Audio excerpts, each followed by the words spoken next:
Hello,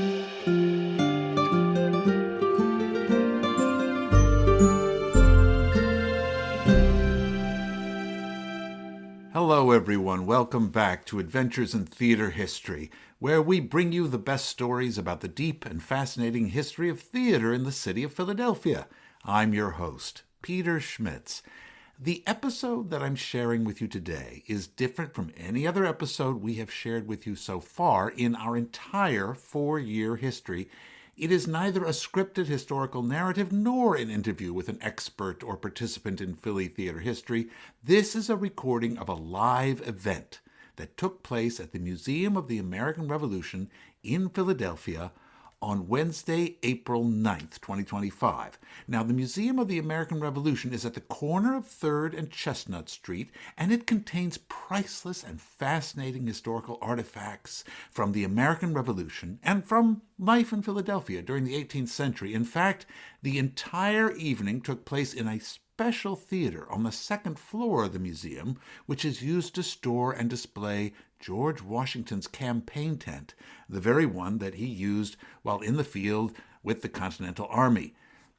The occasion for this event was a panel discussion about the 18th century English play Cato, a Tragedy by the writer Joseph Addison, and how it figured in the history of England, in the history of the American Revolution, in the life of George Washington, and of course, in the history of Philadelphia theater.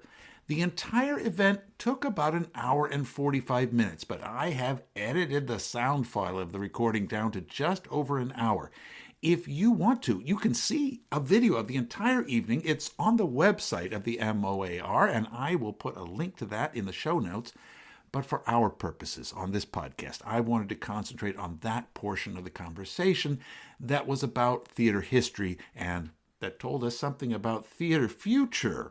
That is the play Cato Remixed, which is based upon Cato, a Tragedy, and it is about to be staged by the Philadelphia Artists Collective in Carpenter's Hall, a historic site right over on the next block from the Museum of the American Revolution in the direction of Independence Hall and near other historic sites in the entire Independence National Park in that section of Philadelphia. In the panel discussion were Eli Lynn, the author of Cato Remixed, Shaz T. Martin, the play's dramaturge, the historian-author Dr. Sean David McGee, Dr. Chelsea Phillips, an associate professor at Villanova University, as well as me, acting as the moderator of the evening, and also in my role as the self-appointed expert on Philadelphia theater history, and also, by the way, as an actor in the play Cato Remixed, who will be performing both the roles of Cato and George Washington.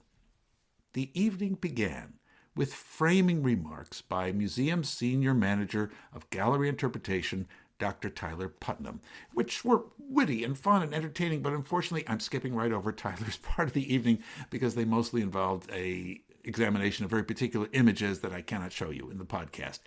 Tyler then introduced executive director of the Carpenters Company, Michael Norris, who gives us a quick rundown about the history of Carpenter's Hall and its surprising role in American theater history.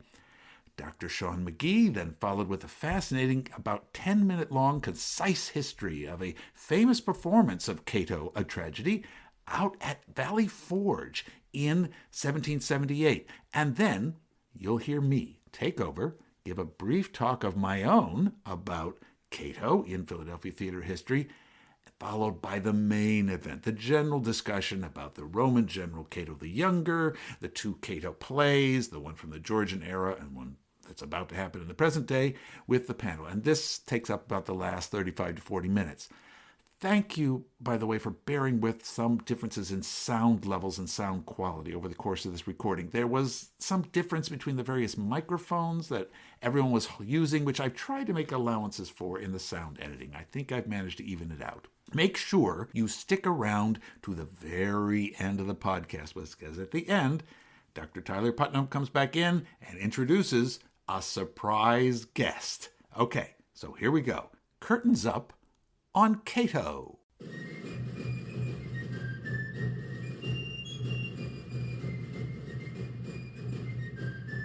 Pleasure to introduce my friend Michael Norris, the Executive Director of the Carpenters Company.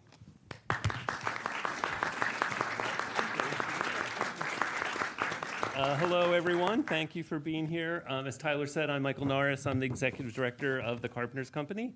We're just honored to be partnering once again with our friends and neighbors here at the museum. The Carpenters Company, if you don't know, owns and operates Carpenters Hall, which is just a few steps from here to the west of the First Bank. And the company was founded in 1724 as a trade guild for Philadelphia's master builders. We still exist today as a professional association of architects, contractors, and engineers. We own and operate Carpenters Hall. Our primary mission is preserving the space and interpreting to the public through programs like this. We're free admission, open 6 days a week. If you haven't been, please come check us out soon.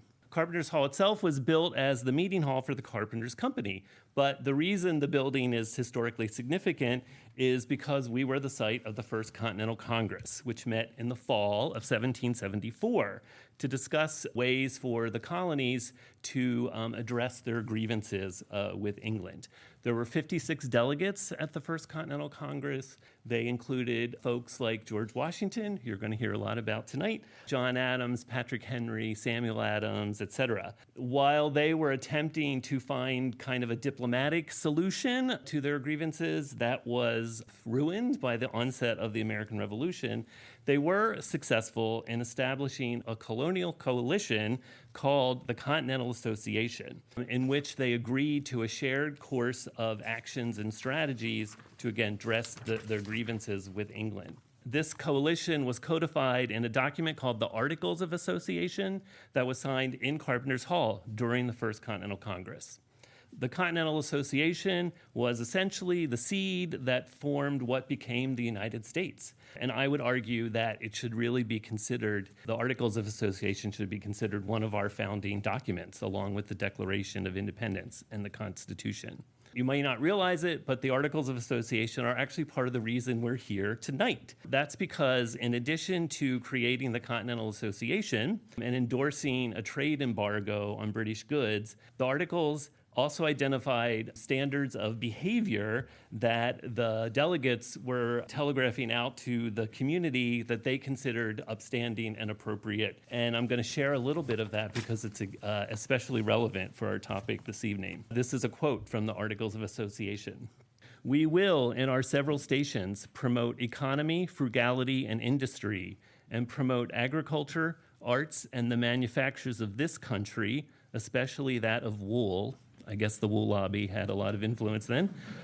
"And we will discountenance and discourage every species of extravagance and dissipation, especially all horse racing, all kinds of gaming, cockfighting, exhibitions of shows, plays, and other expensive diversions and entertainments." So when I first read those words, I wondered why the Congress would, in essence, try to ban theater. This led to some research on 18th century theater and its role in the Revolution. And then I met Damon Benetti, who is the producing artistic director of the Philadelphia Artists Collective, who unfortunately cannot be with us tonight. And he said to me, I've always wanted to stage Cato in a historic space. And I said, well, what better place than the room where Congress banned theater? So here we are, just a few weeks away from the actual production of Cato Remixed at Carpenters Hall and our discussion tonight in preparation for that show. Before we get into the discussion, we're going to have a little bit of historic context to set for you all. And the person who is going to do that, one of our panelists, Dr. Sean McGee, a great historian and educator, is going to walk us through a little bit of the background of Cato. Sean.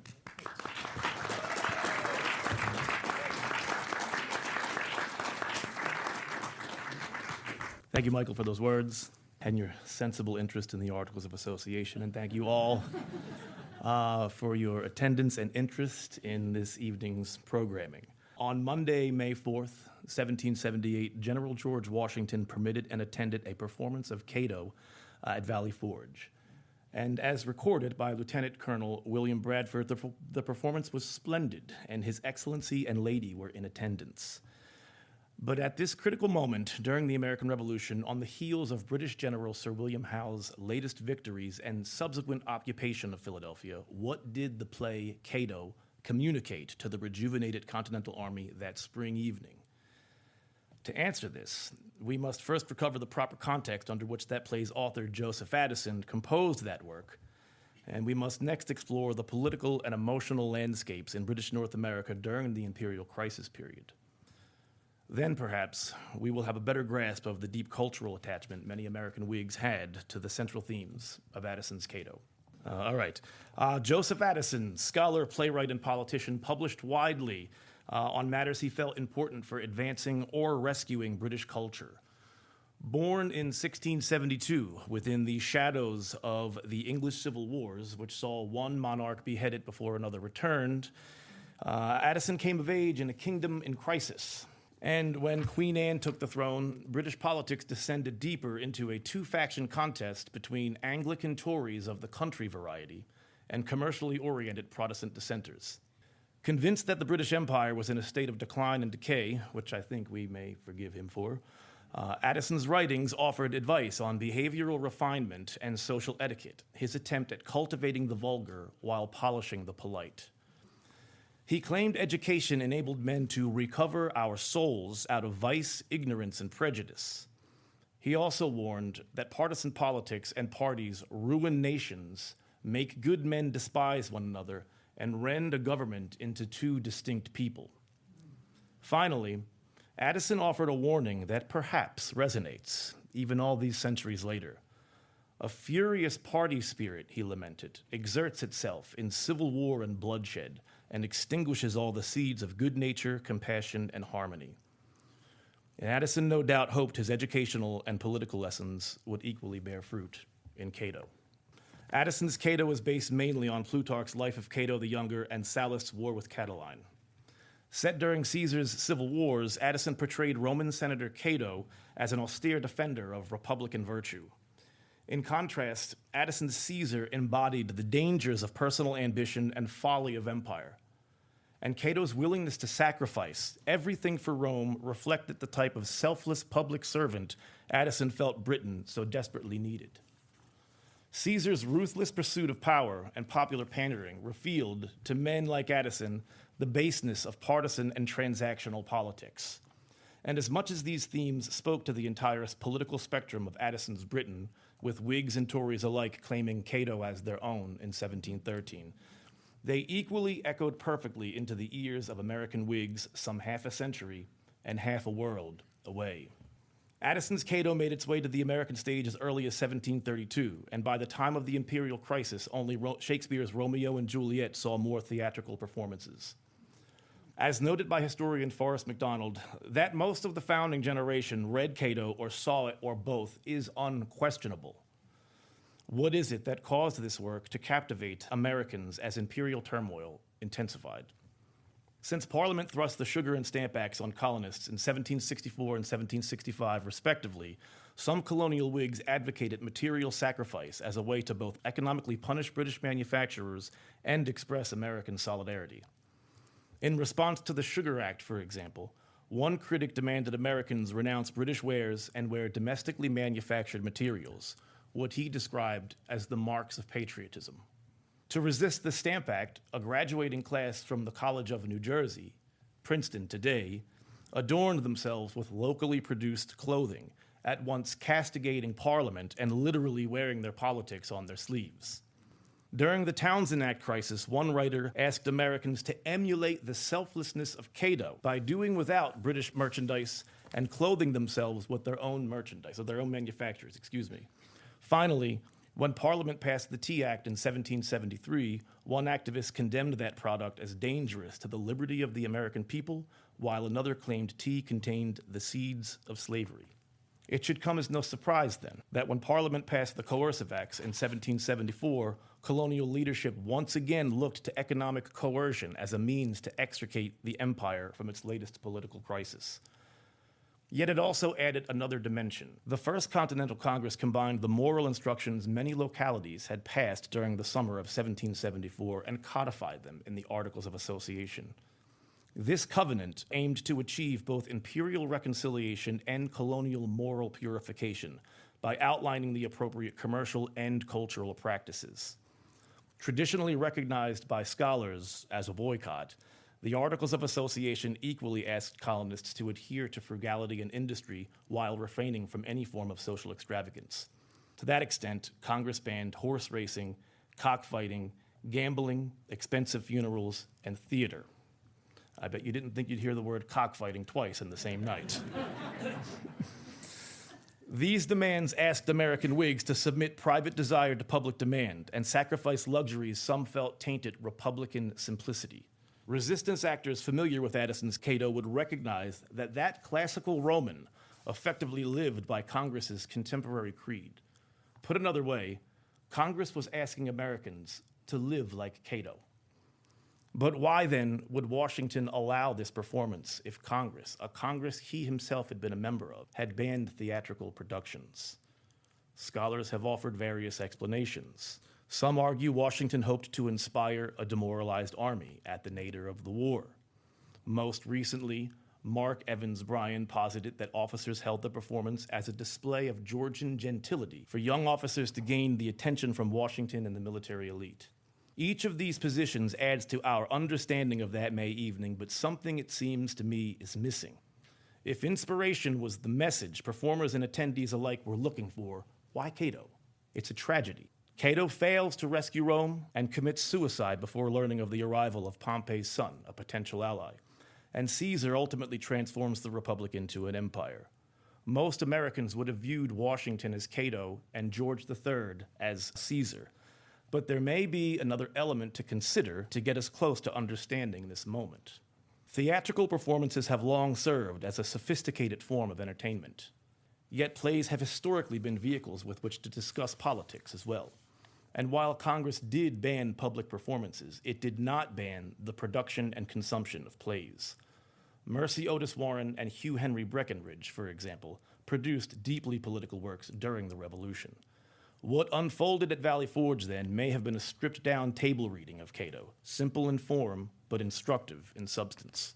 This is a picture of Bake House at Valley Forge, where this play may have been performed.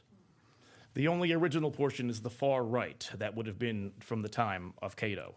And according to William Bradford, who recorded the only extant source we have of the Valley Forge performance, the play made for an eventful evening. Now let me take you inside. This is the inside of the parlor. If this play did unfold, it happened in here. This is an incredibly cramped room, 289 square feet, with a very low ceiling, which I think lends credence to the idea that if this play were in fact performed at Valley Forge, it was something closer to a table reading than an actual production. So, General Washington discovered in late April that France had recognized American independence. On May 4th, performers offered some version of Cato at Valley Forge. And with the optimism of the Franco-American alliance in the air, the American position suddenly became more enviable than that which Cato left his followers in the aftermath of his suicide. In this new understanding, future potentialities replaced fictional conclusions.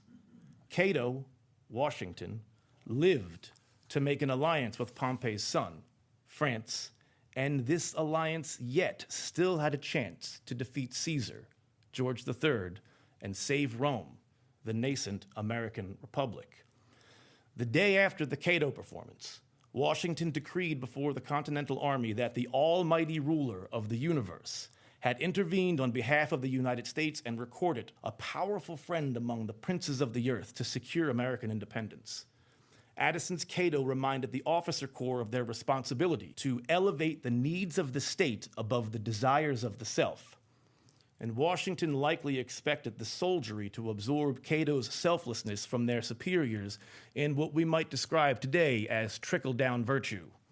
Valley Forge ultimately represented another in a series of profound crises that mimicked, however imperfectly, the darkest days of Rome. And American Whigs embraced a willingness to sacrifice as part of their shared struggle to, in the eternal words of Addison's Cato, restore the Commonwealth to liberty. Thank you.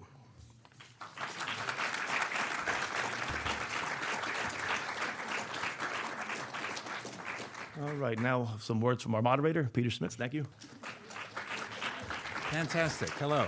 we're going to start the discussion over here amongst our panel that you've been waiting to hear from all this time. But I run a podcast, which you might know. It's called Adventures in Theater History, Philadelphia. You can find it on any podcasting platform. I post about it every day on Facebook and social media if you want to join things. But that means every day I do a little investigation. And one of the things I do is I just look up certain terms or dates per day. And here's my logo, and here's the book that I just wrote, and it's just published. You can get it, yay! Also called Adventures in Theater History, Philadelphia. You can find it on all the online platforms or at your local bookstores. And it's got, actually, we mentioned the whole story of theater censorship and how we break out of that in the 1780s and 90s. But here's one thing I found just the other day that I thought I'd mention. This is, as far as I can tell, the last performance of Cato in Philadelphia. It says in 1793, and you see it says, by authority up at the top, which means it's legal, we can do this. We know that George Washington didn't see this play because if George Washington went to go see a play, it would say, by particular desire at the top, which means that, hey, the president's coming and he'll want to see it, because by that time Philadelphia is the capital, right? And the old American company was in fact the Hallam Company, who had been producing shows in America in one form or another for the last 4 decades. They would go back and forth between here and the West Indies and up and down the East Coast. But this was apparently like the last show they ever did. And they did it by desire, not of George Washington, by desire of the Patriotic Society at the theater in Southwark. So that's just a few blocks down here. If you go down 4th Street, down to South Street, that was beyond the bounds of Philadelphia. That's where the old theater was. And they were doing Addison's Tragedy of Cato, and it quotes from it, and it says, we'll sing the Marseillaise. So apparently by this point, by the 1790s, Cato had shifted revolutions and now was being associated with the French Revolution. They're going to sing French patriotic songs because apparently the Patriotic Society was a pro-French Revolution group. And that was there was a lot of partisan divide within America between those who supported the French Revolution and those who did not, like George Washington. And then they followed it, of course, with farces, The Irishman in London or The Happy African. Now, interesting, Philadelphia, August 8th. I mean, those of you who know your Philadelphia history, by August 1793, the yellow fever is almost here. So soon after this, the theaters were shut down, but because there was fever and soon, a good 10, 15% of the population was dead. So it really is, it has that sort of like the curtain coming down on an era. The last time that Cato was sort of relevant to the whole question at all. And I think maybe we'll leave this image up while we continue our discussion. And I'm going to walk back over here to this line of chairs. Eli and Shaz, we have our playwright of Cato Remixed and our dramaturg here, Eli Lynn and Shaz Martin. Tell us about this interesting image of George Washington he's in a classical dress. His torso is exposed. He's pointing up with his right hand, and his left hand he holds a sword. He's got big feet. What is this image? It's called Washington Enthroned. Am I correct? Or the Enthroned Washington? I might be switching the words around. I wish I could tell you more history of it. I just know that when I was researching Washington and Cato, and Washington as the American Cato for this play, this image came up, and I thought it perfectly exemplified some of the themes that I wanted to investigate. Yeah, we had to sit for hours for the sculptor to make this. The two of us. That's true. It's actually us. But they had to remove it from wherever it first was because it was too sexy. It was too sexy of a George Washington. It was distracting, as we can all attest to. We're just looking at it right now. Where was it originally? I can't recall. Does anybody on this panel know where it sat originally? It was where the current Lincoln Memorial is before that was. And there are pictures of like suffragettes in their big hats thronging around the statue. I bet. Yeah. Yes, I'll point out the pointing up is a gesture meaning he's about to speak. And the sheathed sword, I assume, is because Cato, as exemplified by George Washington, of course, triumphed over Caesar as opposed to falling on his sword. Oh, okay. I should add, but the last voice you just heard, because we're recording this session right now, it's going to be on my podcast if you want to revisit. And so you're like a live audience at a concert, you know, a live recording. It's my first live taping for the podcast. I'm very excited about it. That last voice you just heard was Dr. Chelsea Phillips of Villanova University, a scholar on 18th century dramatic literature. Sean has already covered who Joseph Addison was and why he was writing this play about ancient Rome. How can we see this play, Cato, in terms of other plays that were being written in England at the time?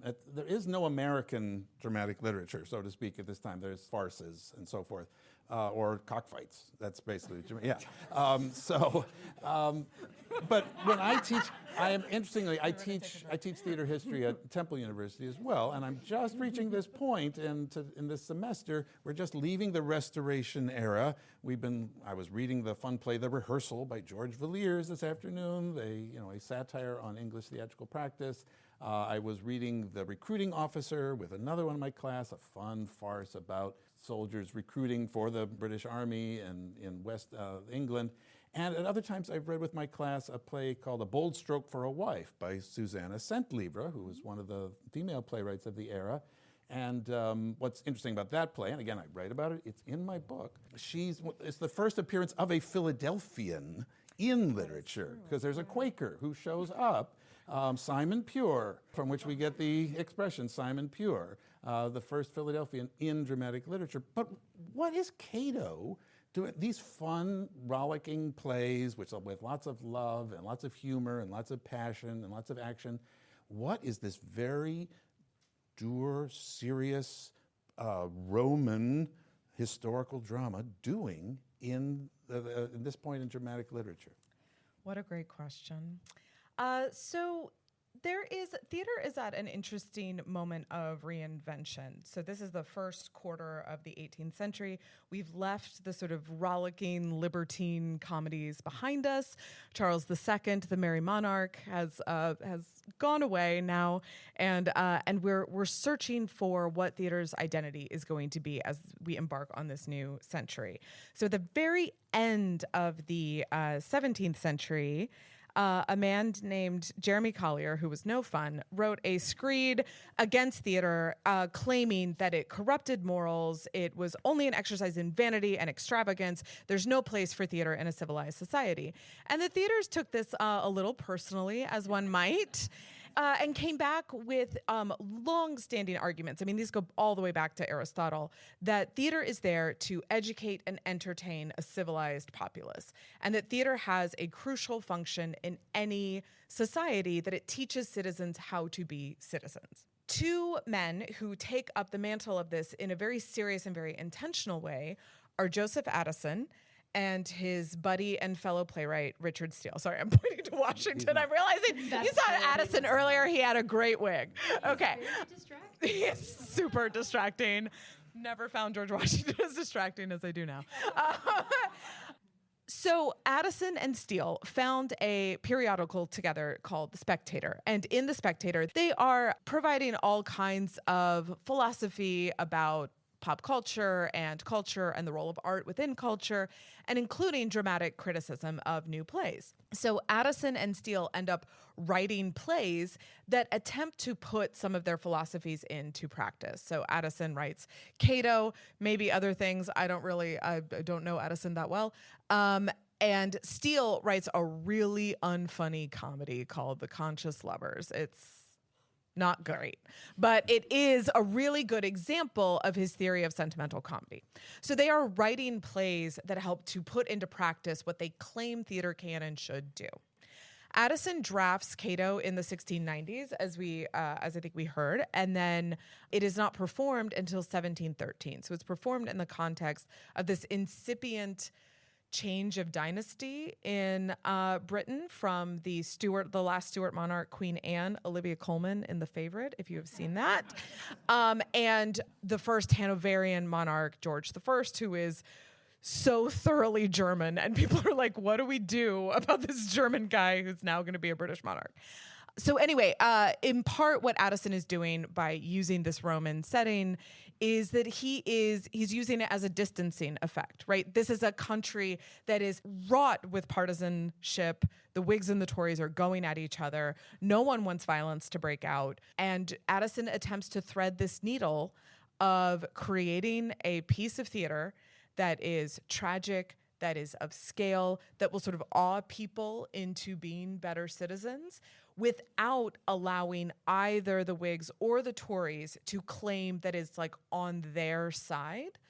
So it's very important to Addison that the message we take away is that political factioning is dangerous and that values of liberty and personal virtue and stoic resolution are values that all British citizens can get behind regardless of their political affiliation. So that brings me to I was looking at the text of Addison's play, and since I'm, as spoiler alert, playing Cato in the play that's coming up, as well as George Washington. We'll get to that later. His costume looks just like that. Yeah, because if I took this sweater off, we wouldn't be able to look at anything else. But here's at the end of the play, spoiler alert, Cato dies, because that's the whole point. No one's gonna come see it. That's Addison's play. At the end of the play, Addison's play, Cato dies. So, but then here's the final words. They're similar if those of you know Julius Caesar by Shakespeare. After Brutus kills himself and is lying there dead on the stage, you hear here's lies the noblest Roman of them all. Well, here's the last lines of Addison from Cato. There fled the greatest soul that ever warmed a Roman breast. From hence let fierce contending nations know what dire effects from civil discord flow. 'Tis this that shakes our country with alarms, and gives up Rome a prey to Roman arms, produces fraud and cruelty and strife, and robs the guilty world of Cato's life. So what was he trying to say? Does this about the anti-partisanship that he's trying to create in England? Yeah, I think so. I mean, I think he wasn't advocating for ritual suicide. No, he's not. No, he's okay. not. I think Addison is actually pretty skeptical of stoicism. But he is, he's looking around, and he's both terrified for his own profits that it will become a partisan play, but also in the real harms that he sees happening, right? As he's attempting to foster a kind of like shared ground that we can all agree on, that we can all hold on to, that transcends political factioning. And he makes the point, someone else in the play earlier on essentially names that Caesar's problem is that all of the people who came before him were so successful that there was no world left to conquer. And so Caesar has no place to turn his ambition except internally to Rome. And that is of enormous danger, that in our ambition and our greed, we will turn in on ourselves and each other instead of outward to imperial ambitions elsewhere. We've noticed that although the play doesn't read well on the whole as a modern play, we wouldn't want to stage it as written. There are lines that jump out at you due to our current fraught historical moment. And I'll just leave that there for the moment, because I want to turn to Eli and Shaz again to what's the basic plot? How can you quickly summarize the basic dramatic action of Joseph Addison's Cato, as opposed to the play that's going to be staged in Carpenter's Hall in a couple weeks? The most basic, and you just said, is that it's not a good play. It's a bad play. I mean, it's kind of a punchline, but you agree. Yeah, it's a bad play. Yeah, it's a bad play because there's kind of like disparate, weird pieces going on. But very basically, Caesar's coming for Rome, and Cato is trying to, at the beginning of the play, he's trying to find some counsel among the elders. But he's not in Rome, he's in North Africa. No, he's Right, in he's not Utica, even there. in North Africa, where he is. Historically, he had teamed up with a couple of other factions against Caesar, and they had all been defeated and sort of scattered. And so he's sort of the last little holdout of Roman republicanism in Utica, which is in what is now Tunisia. And Caesar's coming, and they can see his camp from here. And he asks the senators who have fled with him, what should we do? And there's a very the scene that everybody uses for rhetoric all the time is the scene where one senator says, I think we should go to war, and another senator says, our wars have killed so many people already, I think we should do peace. And Cato does that Cato thing where he doesn't. What if we did nothing? What if we did nothing? The middle way, What nothing. if we just held still and maybe Caesar won't see us? His plan. And then in the end, right before Caesar gets there, Cato kills himself. That's the basic plot. But there are these sorts of Cato's children are there with him, and So they're his son Lucius, his son his son Marcus, and Porcius, and his daughter Marcia. Right. Marcus is the only one of those that's historical. Marcus and Porcius are both in love with this Roman woman named Lucia. His daughter Marcia is in love with a Numidian prince who is allied to Cato.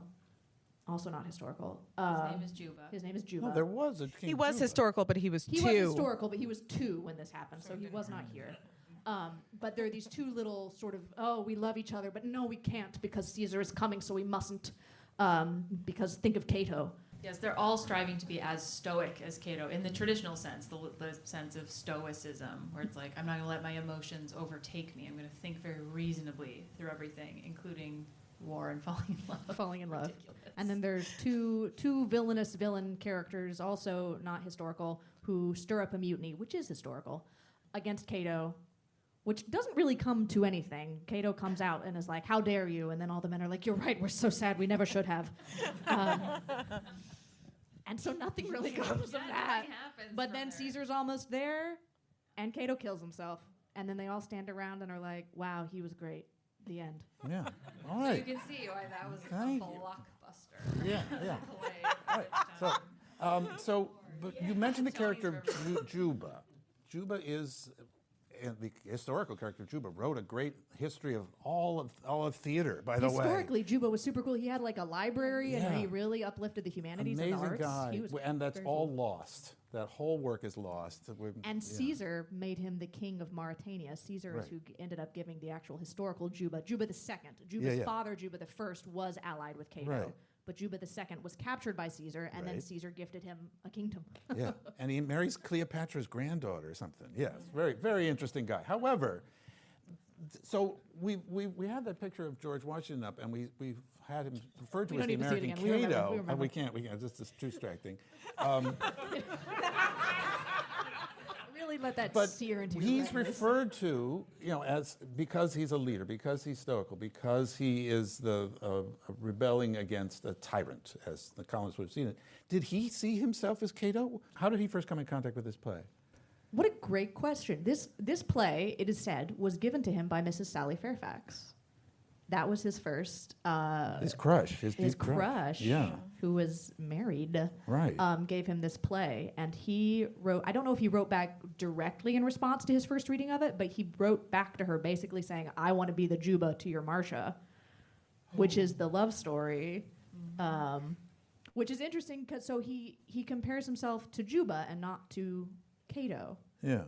My feeling on that, though, is that it was a flirty thing and not necessarily a philosophical stance he It was worked taking. at the time. That worked well. Although I've subsequently thought that he might have seen himself as Juba because as a colonial subject, as a person who wanted to advance in the British Army, who committed so many wonderful and heroic deeds in the 7 Years' War, as his older brother had done in the War of Jenkins' Ear, I believe, he doesn't get acknowledgement from the British. The British will not allow him to become a member of the regular army. They won't give him a commission. They won't give him full pay. They won't give him equal pay with the British. And he feels cut out.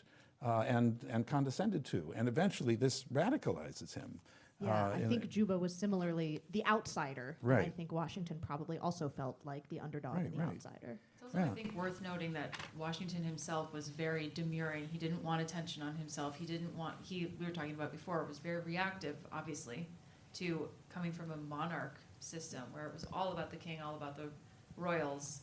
There was an American pride in being like, we're not like them. We're not going to There was a pride in how humble you were. and how humble and austere, and like Cato himself it is legend that he wore like sandals until they fell off of his feet. Very thrifty individual. I think it would have been embarrassing in its way for Washington to to make a parallel between him and Cato, the main character of the play, Cato, and who everybody upholds as this like figure. Right. But Cato is also sort of in his stoicism and self-denial. He's also presented as suffering alongside the people who are following him.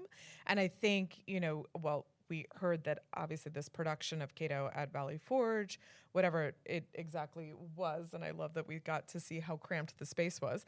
It was coming on the heels of a great deal of deprivation and under-resourcing of the army. And so the parallel between a leader who suffers alongside you as opposed to separates yourself from those deprivations, probably other people were invited to think of Washington as Cato in those moments, yeah. And let me just jump in also and say that we like to reflect on how humble, characters like Washington were, but these were men who were striving for secular immortality. And so in many respects, the idea that we have of Washington being this apolitical character may be the greatest political move in American history. He was deeply political. He was so political that hundreds of years later, we're here pretending that he wasn't political. He was deeply political. I actually do celebrity studies, and I would say that seems right to me. Well, And I think Cato was similar, although people didn't compare him to Washington in that way. Right. Cato similarly was. There's a great book about him called, I think it's called The Last Roman or something like that, and they refer to his ostentatious poverty. He made a real big show of how austere and how he didn't. A thing that he would do was this sort of ancient conception of like back when Rome was great. They didn't wear tunics under their togas like the ancient Roman gods and heroes just wore togas, and so Cato didn't wear a tunic under his toga. And on the one hand, it was like, oh, he's so thrifty, he doesn't even wear a tunic. But on the other hand, he's sort of positioning himself in relation to these ancient heroes of days gone by. Well, also like Scotsmen wearing kilts with nothing underneath. Like, there's like everything's on view if things shift a little bit. He was That's like, the thing one day about they'll togas. make a great Yeah. statue of me and Right, people right, will look right. at it. So the most in its day, the most famous speech from this play of Addison's was the meditation that the character Cato does just before he commits suicide. And you'll see pictures, you'll see 18th century engravings of various actors playing Cato, and they've got a sword on one side and they've got a book on the other. And the book is Phaedo by Plato, right? And it's a book about the immortality of the soul and about Socrates' suicide and all that. And it begins, Plato, thou reasonest well. And then he goes on to say, these are great. If the soul is immortal, well, then, of course, there must be a system of morality. And if there's a system of morality, well, then we have to believe in certain things. But if we're not going to be allowed to do those certain things, there's really no choice but to kill yourself, which is where it ends up. So I'm fascinated to learn, Chelsea, that we've been talking about one George Washington, but the future King George III, as a boy, gives a special recitation of this speech at Leicester House in 1749. So why would he be doing that? There seems to have been some sort of specific lesson there about masculinity and leadership. Yes. So across the 18th century, you get three Georges, George 1, 2, and 3. Very easy to follow. Except that George III is actually the grandson of George II. So in 1749, the future George III's father, the Prince of Wales, is still alive. And he has set himself in contrast to his father, George II, who is German-born, not that interested in trying to adopt any kind of British identity, despite being the monarch of this country. He has this really fraught, terrible marriage with the Prince of Wales's mother. And the Prince of Wales, in contrast, has set himself as a deeply domestic, very British values kind of person. He and his wife have a deeply loving relationship. They have a bunch of children. And they are consciously presenting themselves as in contrast to his father.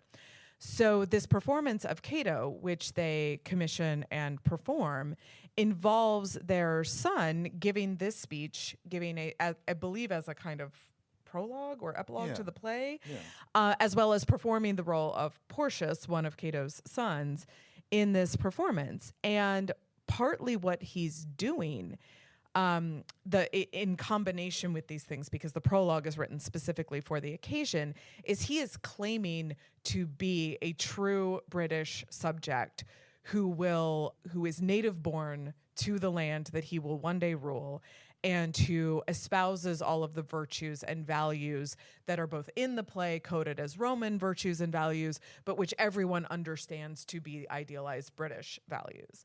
And so this is kind of a ostentatiously political thing that is happening, and that is about crafting the identities of the future monarchs of Britain in contrast to the current monarch of Britain.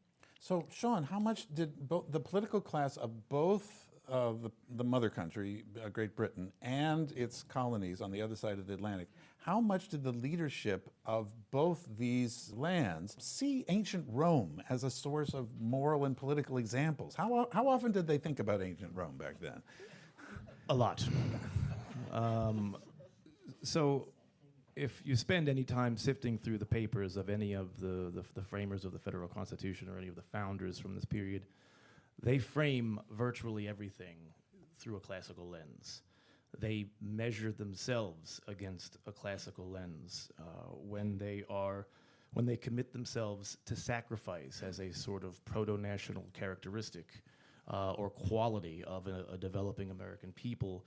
One of the ways that they set out clear and identifiable markers of this new and emerging citizenship is who is sacrificing in public. So there are publicly measurable ways to evaluate people's politics during this period. And by 1776, Gibbon's decline and fall of the Roman Empire has come out. So people are reading this and they're measuring themselves. They know that they are living in a deeply literate moment. They know that they are living in a moment where people in the future are going to be studying them to the degree that Washington sanitizes his papers, and those that can't be sanitized, he destroys them. They're learning about the classics in college, right? They're coming out of college, making these associations and making these friendships. And they are coming into public life as men who recognize that I'm sorry, I'm focusing on America right Well, that's now. fine. Go ahead. But it's the Museum of American Revolution. That's what we're so doing. they're cognizant of the fact that they are living through a creation moment, like an origin story. And Adams has this great quote that, everyone who's ever lived would rather be a creator of political architecture than someone who runs the political architecture. And so their measurement of success, of self-worth, is all predicated on their understanding of the classical past. And might I remind everyone who's listening, the classical past provided a sort of the opportunity for these thinkers to conduct really a political autopsy on what had failed in the past, right? So we spend a lot of time talking about what these characters took from the past to make a viable present and a sustainable future.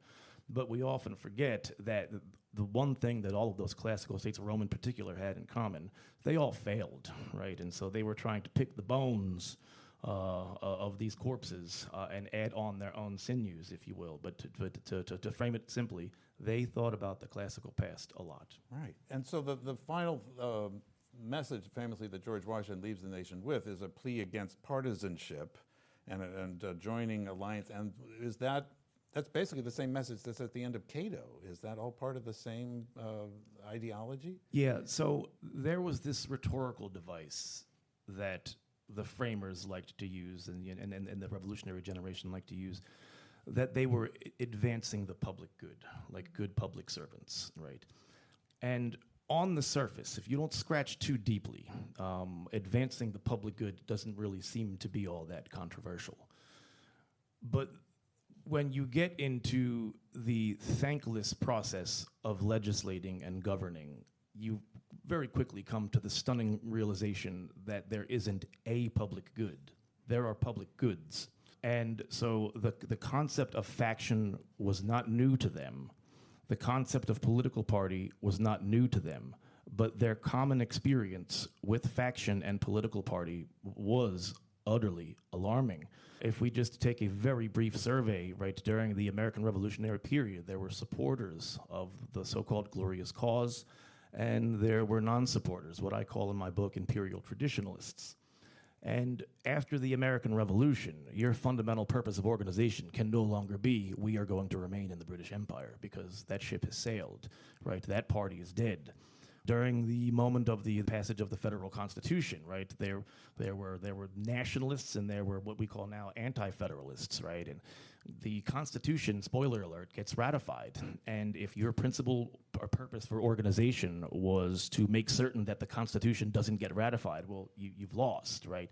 And so when we get into the 1790s, the so-called Age of Passion, these parties are developing again. And we have a not rapidly, but a slowly industrializing North and a South that is dedicated to an agrarian Republican future. And Washington recognizes, like Cato, like Addison, right, that the future cannot involve parties because, as I said earlier, right, according to Addison, according to Cato, parties devolve into civil war and bloodshed and destroy any form of compassion or harmony. And people become more dedicated to party than nation. So there was a real fear. And if we get into the 1790s, right, their common experience with parties was they're destructive. And Washington was utterly concerned about this destruction. Fantastic. And yet it's not the rhetoric about parties that gets quoted a lot in this play. Shaz, maybe you can speak to this. The Founding Fathers often quoted this play, and we mention it in Cato Remixed. There's two phrases, and especially that are definitely taken from this play. Yeah. One is, I'm not going to get the exact words right, but it's something like, what a tragedy it is that you can die for your country. But I regret that I have but one life to give to my country. Nathan Hale, right, says that before he's hanged for his spine. And then the less known, give me liberty or give me death, which, anybody recognize that one? Yeah, which I don't think is a word for word. No. No, it's not, but it's pretty close. Yeah. Right, so the and at various times, George Washington, we use this in the play as well, George Washington quotes from Cato in letters that he writes to a man named Benedict Arnold, who no one has ever heard of since then, right? But as far as I can tell, and I mentioned that Cato was last performed in Philadelphia, and that's really all I care about, folks, when it was done in Philadelphia. In 1793, as far as I can tell, except for a few people who are still doing that monologue from it at recitals, Cato becomes rather a historical curiosity as we get into the 19th century. It's really not performed anywhere, as far as I can tell, although I'm willing to be corrected. And indeed, it's barely read. It's out of literary fashion, absolutely. It's done, as far as I can tell, the next time in this area at a historical costume pageant during the sesquicentennial celebration about Valley Forge in 1928. Here's a great photograph of it. You can see there's a whole hillside of people sitting in folding chairs looking down at this little stage that's set up there, and there's some people. They might be in togas. It's hard to tell. They're far away. But, oh, there they are. Now we got close up. Thank you so much. The tech staff here is helping us a lot.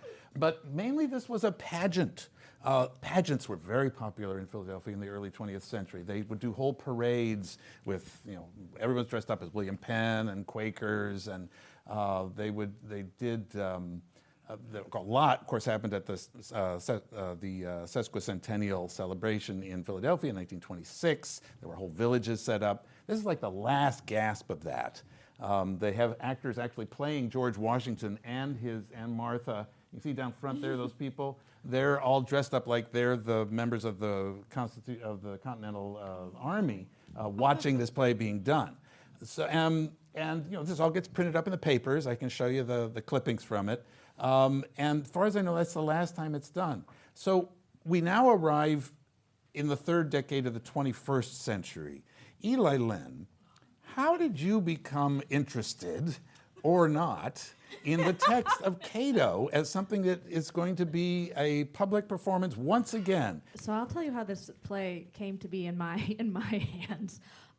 So as Michael Norris was saying, he and Damon Bonetti, who is one of the founders of the Philadelphia Artists Collective, had talked about doing a play in Carpenter's Hall, and they had talked about doing Cato, and then Damon had done a very, very, very short cutting, just the rhetoric scenes, really, of Cato, that they did some readings of at Princeton, I want to say, and then this was I don't 4 or 5 years ago, was in contact with a different writer who was going to do an adaptation of Cato.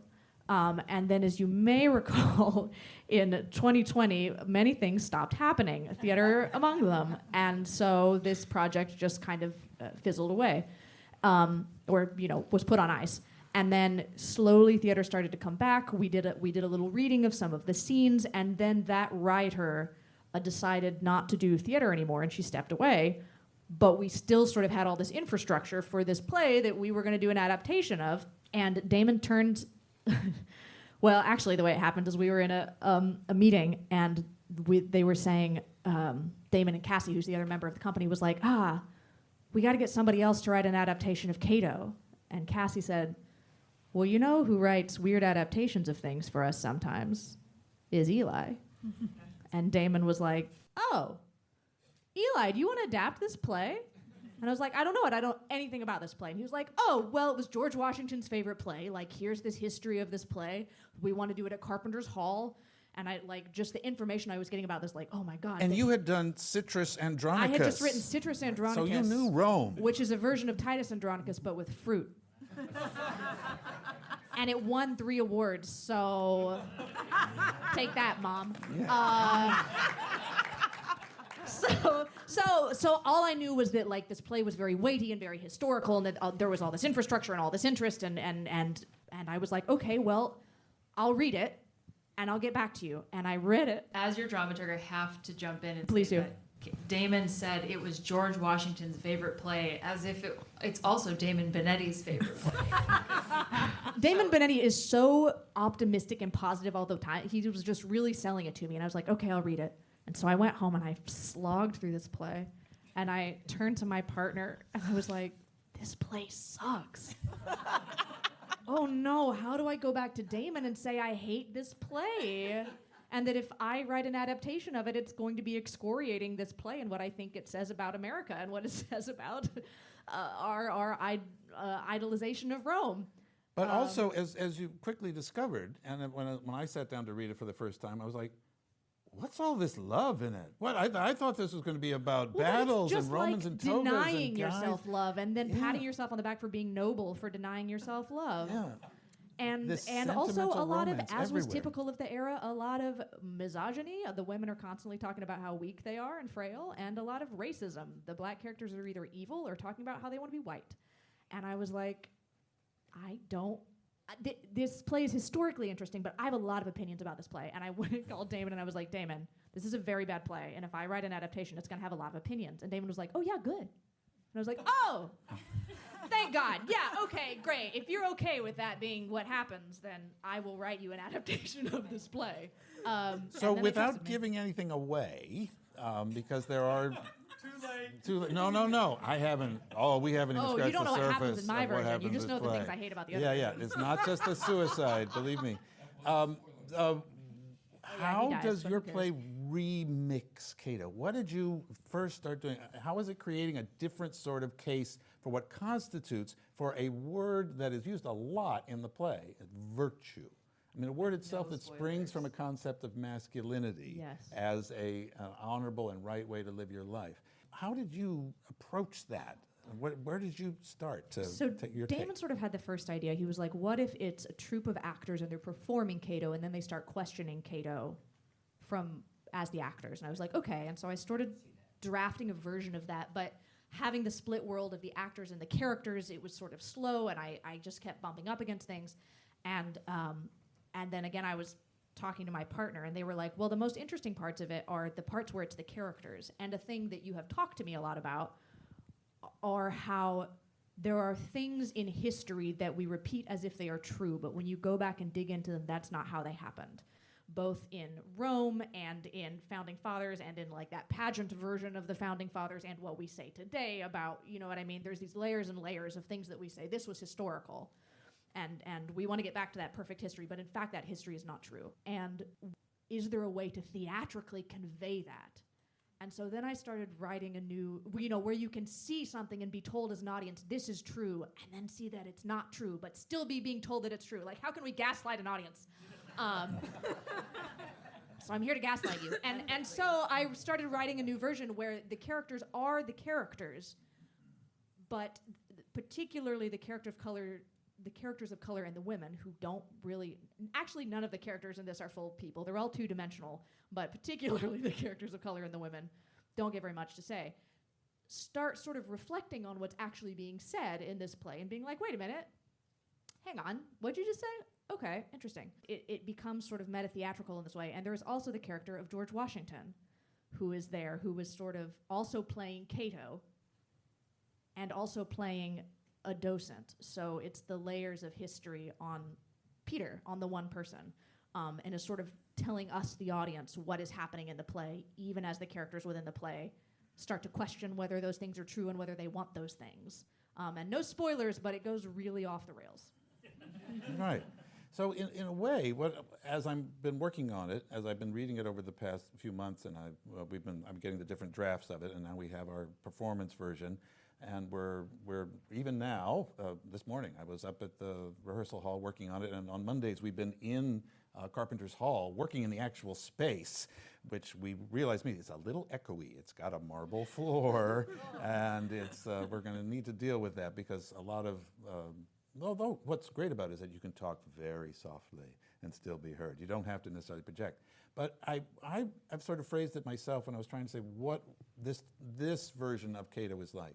It's a narrative of what happens when our principles and our historical narratives become so, here's the phrase I come up with, sclerotically ideological, that all the humanity and the compassion and the community are just squeezed out of it and abandoned.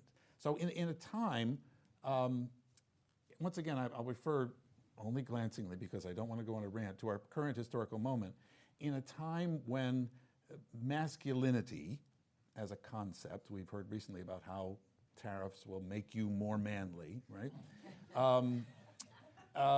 And this lack of compromise, this destruction of all nuance and conversation seems to have become the sort of crudely wielded weapon in national political discourse.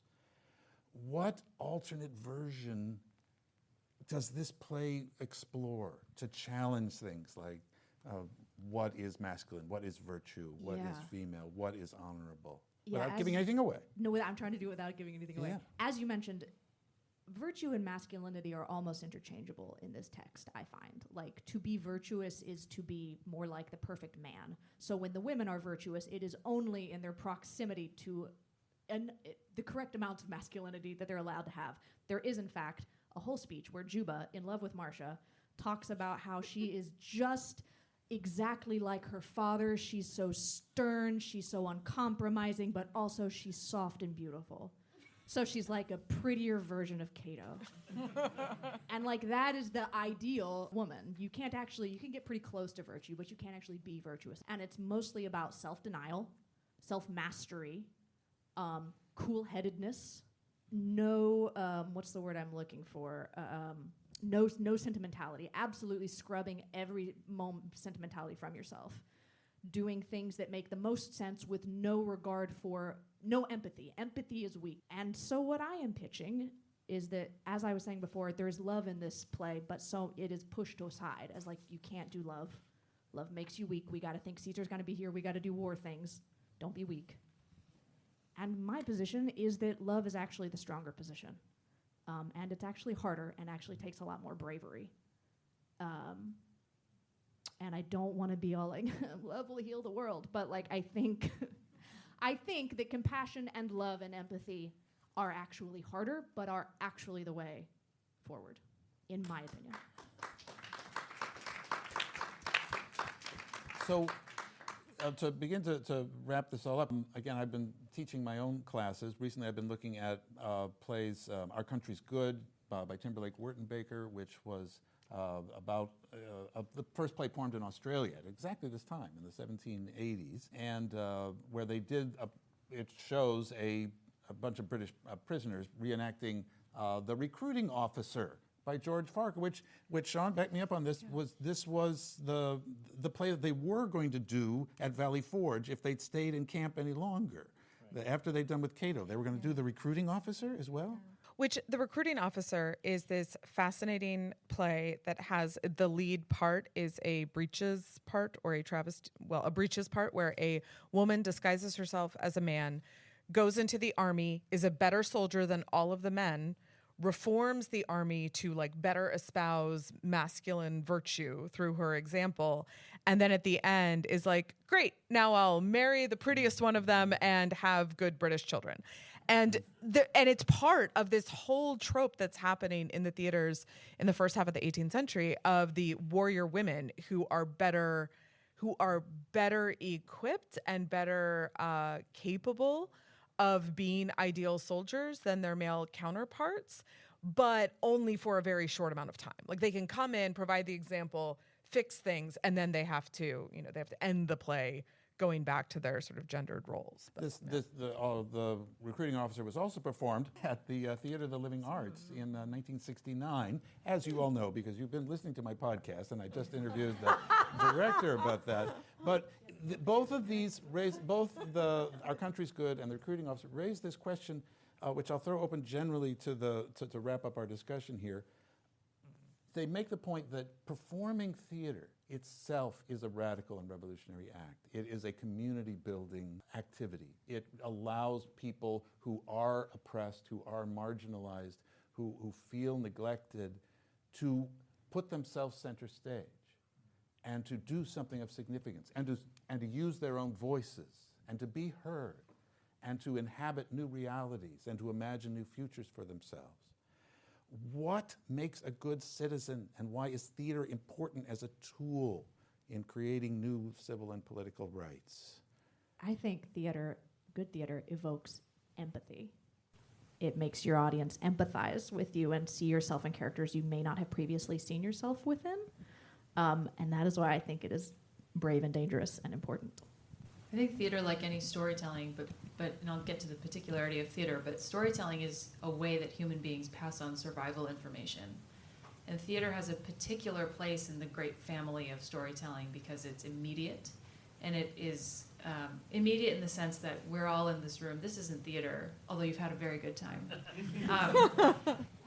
We're all in this room together talking to each other, which at one time was like the way that many people could tell a story at once. And now with not just the advent, but like the growth of the internet and everything being so universal, it's now actually one of the more intimate forms of us telling stories together, which I think is a strange and interesting reversal of our art form. Yeah.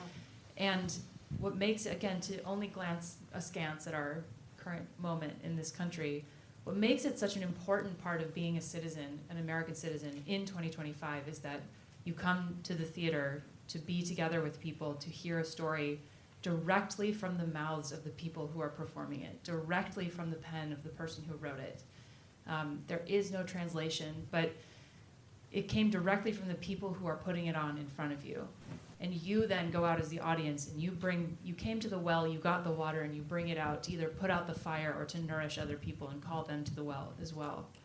And the theater, the arts, are under attack under any kind of regime like we're seeing today, I think, because they know that. And so it's our job as people who make immediate art for our fellow citizens, for our neighbors, to make sure that the well does not get poisoned. And we protect it as theater makers. There is no translation. There's no on-ramp for misinformation to come on into the story. And that's why I think Thank you, Shaz. Thank you very much. Now, I'd like to throw the... Peter, can I, please. As a small gesture to thank you guys, I wanted to show you something that George Washington slept in within days. Was that toga? Oh, no. My heart's pounding. I don't know what he wore when he slept, but it might have been like that statue. So in just a moment, we're going to see the tent that George Washington received in June of 1778. So just a few days after he saw Cato performed at Valley Forge, he leaves camp with a brand new tent. So I'm going to sort of, for my podcast listeners, currently there is a scrim behind us, and it is now, the backlighting is coming up, and we see look, how wide is that tent? It's about 25 feet long. 25 feet long and about 8 feet high, with a beautiful carved wooden post, and It's sitting there very quietly, but this And is... now George Washington himself is walking out of the tape. If you're listening to the podcast, there he is. Oh my God! Only a kill. Shirtless. But please, Against a beautiful I'm sorry, I mauve interrupted sky. you. Please go ahead. That's right, abs glistening in the sun. It's George Washington, everybody.